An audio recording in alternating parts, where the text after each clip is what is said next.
রোজগারের ভাত খাওয়া এত সোজা নয়। সকাল থেকে ঘুম থেকে ওঠার পর থেকে রাতে শুতে যাওয়া অবধি সংসারের জন্য অক্লান্ত পরিশ্রম করতে হয়।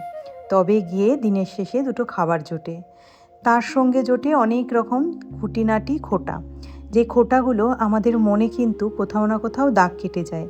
তারপরেও সেগুলোকে এক কোণায় রেখে হাসি মুখে সংসার সামলাতে হয়। এটাই যদি আমাদের স্বামীদের সাথে করা হতো, তারা কি সেটা নিতে পারতো?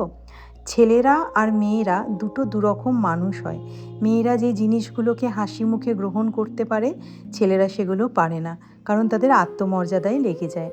আমরা জানি যে সংসারটাকে টিকিয়ে রাখার জন্যে অনেক ত্যাগের দরকার হয়, কিন্তু সবসময় এই ত্যাগ মহিলারাই কেন করবে? ছোট থেকে মাকে দেখে এসছি, অনেক কিছু হাসি মুখে মা গ্রহণ করতো।